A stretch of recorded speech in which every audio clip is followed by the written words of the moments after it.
জয় জগন্নাথ। জন্মাষ্টমীর দিন সকালবেলা পৌঁছে গেছিলাম জগন্নাথ মন্দিরে।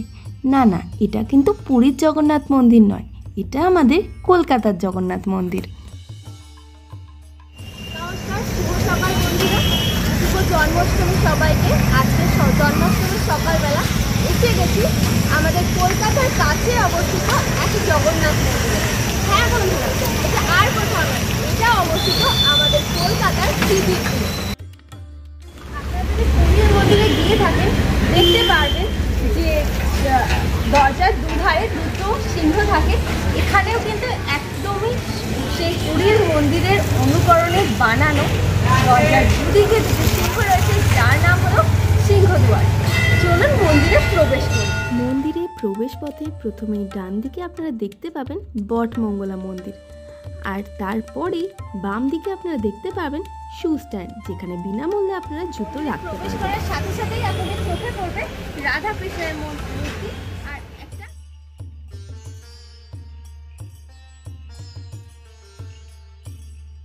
আর তার ঠিক উল্টো দিকেই রয়েছে মা তুলসী।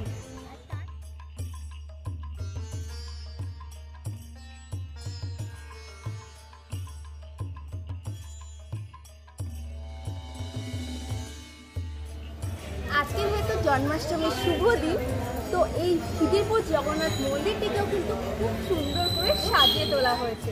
মন্দিরে ঢুকেই কিন্তু বাম দিকে এসে আপনাদের চোখে পড়বে পূজার সামগ্রীর দোকান, আর তারপরে রয়েছে মহাপ্রসাদ কুপন। এখান থেকে আপনারা পুজোর বিভিন্ন সামগ্রী কিনে ওপরে ভগবানকে পুজো দিতে যেতে পারেন।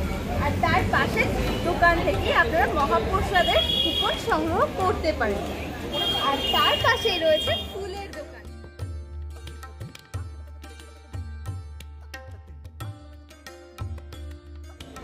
আর মন্দিরে ঢুকে ডান দিকেই আপনারা দেখতে পাবেন একটি পুজোর বেদি, যেখানে সবসময় পুজো আর্চা হচ্ছে, বিভিন্ন রকম যজ্ঞ হচ্ছে। আর তার পাশেই রয়েছে আনন্দবাজার।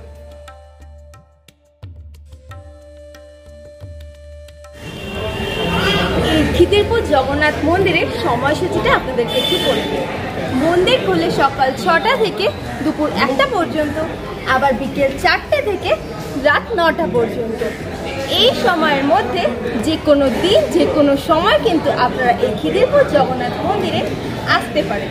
আর এই দুপুর 1টা থেকে 4টে পর্যন্ত মন্দির বন্ধ রাখার সময় জগন্নাথ দেবকে ভোগ খাওয়ানো হয়, তাই জন্যই এই সময়টুকু মন্দির বন্ধ থাকে।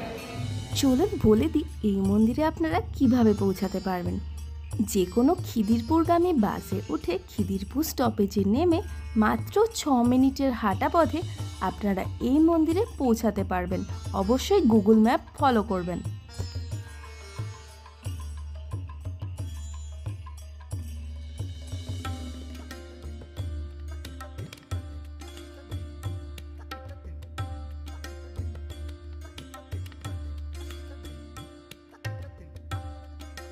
জগন্নাথ মন্দিরের ভেতরেই কিন্তু জগন্নাথ দেবের সাথে সাথে আরও অনেক ছোট ছোট মন্দির আছে।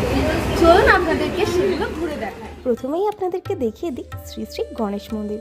গণেশ ঠাকুরের মূর্তি এখানে প্রতিষ্ঠিত রয়েছে। এই মন্দিরটি হলো মা সরস্বতীর মন্দির, বিদ্যার দেবী। মা সরস্বতীর একটি সুন্দর মূর্তি এখানে প্রতিষ্ঠিত রয়েছে। জগন্নাথ দেবের মন্দিরের প্রতিটি দেওয়ালে সুন্দর কারুকার্যের মাধ্যমে বিভিন্ন দেবদেবীর মূর্তি বানানো রয়েছে। চলুন এবার আপনাদেরকে দেখিয়ে দিই শ্রী শ্রী বজরংবলী মন্দির। জয় শ্রীরাম। পরবর্তী মন্দির হলো বিমলা মন্দির। চলুন দেখে নিন এই মন্দির। এরপরে আপনাদেরকে দেখিয়ে দেব এখানকার সূর্য মন্দির। এরপরে প্রতিষ্ঠিত রয়েছে সাবিত্রী মন্দির। এই জগন্নাথ মন্দিরে রয়েছে একটি বেল গাছ, যেখানে বিভিন্ন মানদের সুতো বাঁধা রয়েছে আর শাখাপলাও বাঁধা রয়েছে।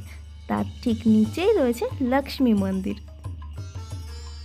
এরপরে এখানে রয়েছে ভগবত মন্দির, যার ভিতরে শ্রী শ্রী জগন্নাথ বলরাম সুভদ্রার মূর্তি স্থাপন রয়েছে। এই মন্দিরের পাশেই রয়েছে একটি বড় রথচক্র। এরপরে আপনাদেরকে দেখাবো এখানকার শিব মন্দির। ভিতরে শিবলিঙ্গ স্থাপিত রয়েছে, বাইরে রয়েছে নন্দী। খিদিরপুরের জগন্নাথ মন্দিরটায় আমি প্রথমবার আসলাম, আপনারা কে কে এসেছেন আমাকে অবশ্যই জানাবেন। এখানে কিন্তু আপনারা মহাপ্রসাদও গ্রহণ করতে পারেন। মহাপ্রসাদের টাইম, ডিটেলস, কীভাবে আসবেন সব কিছু আমি এই ভিডিওর মধ্যে বলে দেবো। সেগুলো ফলো করে আপনারা এখানে আসতেই পারেন। এছাড়াও বিভিন্ন রকম পুজো, জগন্নাথের রথযাত্রা সব সময় কিন্তু এখানে অনেক ভিড় হয়। এই সময়গুলোতেও আপনারা এখানে ভিজিট করতেই পারেন। দেখতে দেখতে হঠাৎই বৃষ্টি নামলো। এই বৃষ্টি ভেজা জগন্নাথ মন্দিরের সৌন্দর্যও কিন্তু বেশ অপূর্ব লাগছিল। চলুন এবার আপনাদেরকে নিয়ে যাই ভোগের ঘরে। এখানে প্রতিদিন দুপুর 1টা থেকে ভোগ বিতরণ করা হয়। 150 টাকার কুপন কেটে আপনারা এখানে ভোগ গ্রহণ করতে পারেন। পার্সেল করা ভোগের কুপনের মূল্য 180 টাকা। আজকের মতো খিদিরপুর জগন্নাথ মন্দির ঘুরে দেখা শেষ। যদি ভিডিওটা ভালো লেগে থাকে তাহলে অবশ্যই লাইক, কমেন্ট, শেয়ার করে দেবেন। চ্যানেলটা অবশ্যই সাবস্ক্রাইব করবেন। আর সময় পেলে অবশ্যই কিন্তু আপনারাও একবার এখানে এসে ঘুরে যাবেন। খুব শীঘ্রই দেখা হবে নতুন ভিডিও নিয়ে। ততক্ষণ সুস্থ থাকবেন, ভালো থাকবেন আর দেখতে থাকবেন আপনাদের চ্যানেল